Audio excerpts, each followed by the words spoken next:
Morning, this is Hammond here. Wanted to say hello to everybody. This is what I look like without a mask, so you're not shocked the day that you come in and actually see me. But I wanted to do a quick video about the friction lab. I know I went over it in class yesterday, but now you have this video so that you can review it when you need to. At home, you're going to need something to measure the distance with when you are doing the friction lab. You're going to need something that has metric measurements on it in centimeters. This is a meter stick. You can buy these at Walmart. You can buy them at Lowe's or Home Depot. You may even be able to get them at the dollar store. Typically, they have inches on one side and they have centimeters on the other. This is a meter stick, and so it actually has 100 centimeters on it. You can see that it goes all the way down to 90 and then all the way up to 100, 90, and then 99 and 100. So there's 100 centimeters in this stick.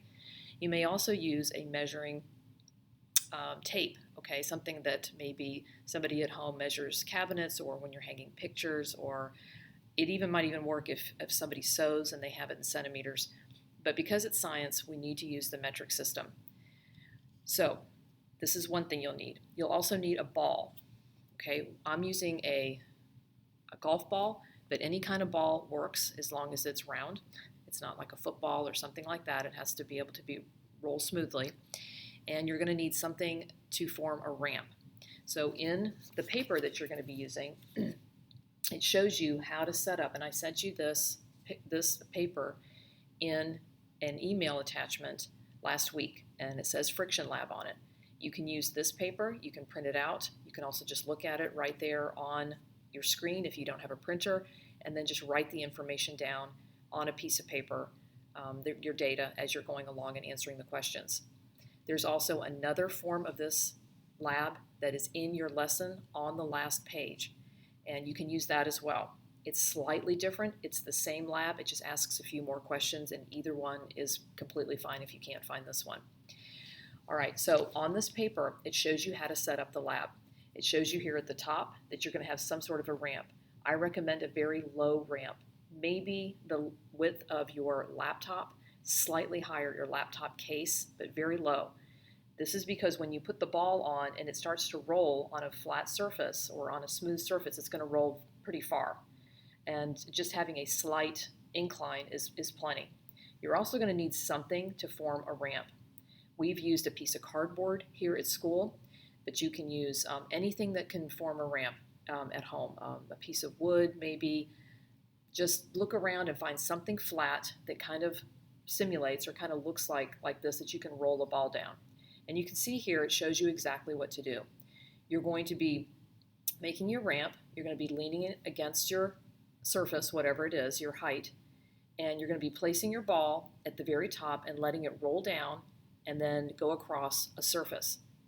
It's very important that you use exactly the same ramp, okay, type, exactly the same height, exactly the same ball, and you're placing it in exactly the same place every single time that you do the experiment.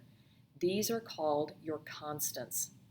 Make sure you write that down. The things that you are holding the same, making the same in your experiment, are called constants. So the type of ball is a constant. You're not going to change that. The type of ramp and the length of the ramp has to be held constant. The height of the ramp, of the incline, has to be constant. The only thing that you're going to be changing is the actual floor surface that you are going to be rolling your ball across. That is your independent variable. Your independent variable is the thing that you're changing. You're going to be measuring the distance that your ball rolls across the different surfaces. That is your dependent variable. The dependent variable, how far the ball rolls, is dependent on the surface that it's going across. See, that's how that works. So make sure you write that down.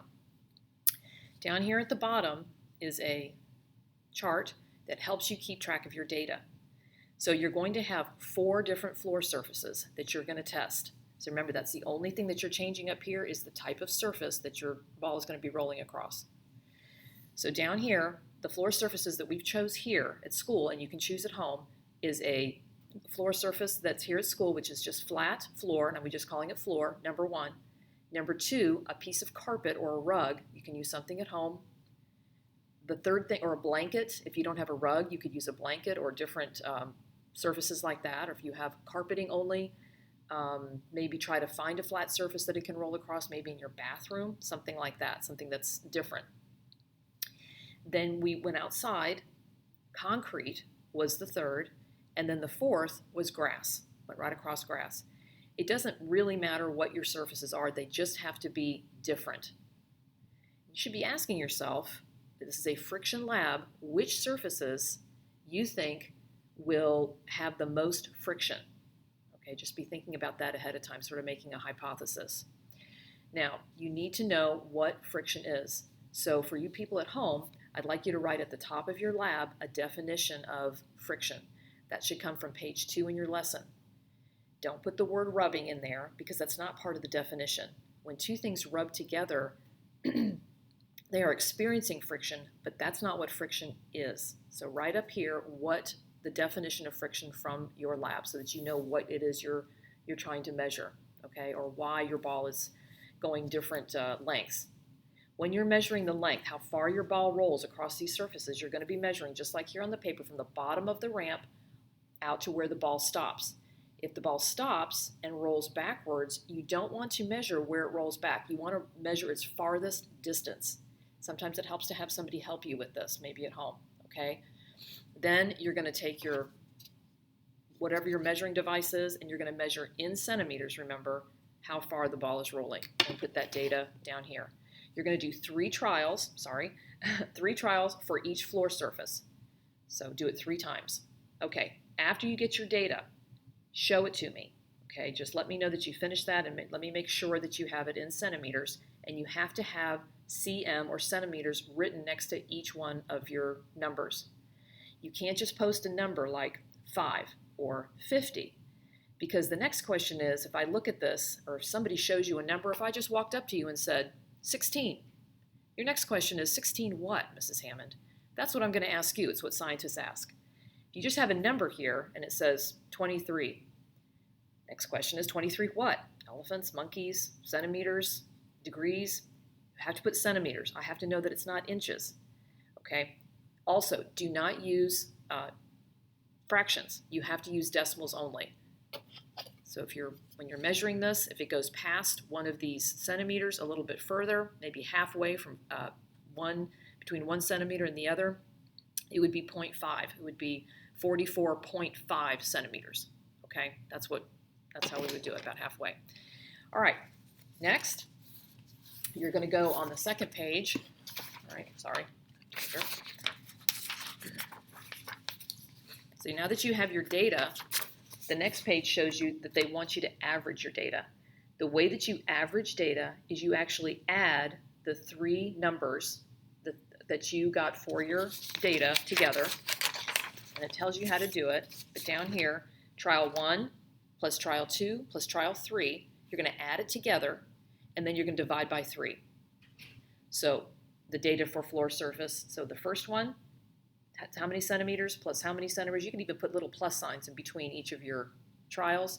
You're going to add them together and then divide by 3. That's going to be your average. Your average you're going to write for each of the surfaces on the second page.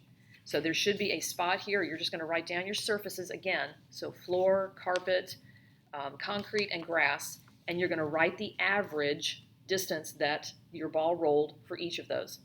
So that's what you want. Down here at the bottom, after you get your average, that's the number that you're going to use to represent how far the ball rolled on that surface. You're going to make a graph. It's going to be a bar graph, and it tells you right here to make a bar graph. You only make a line graph if you're doing something over time, but you're not, okay?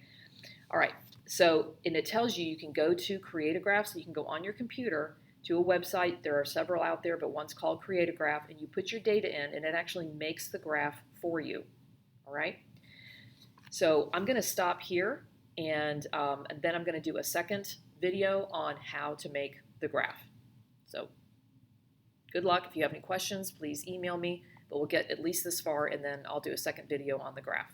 Okay, bye.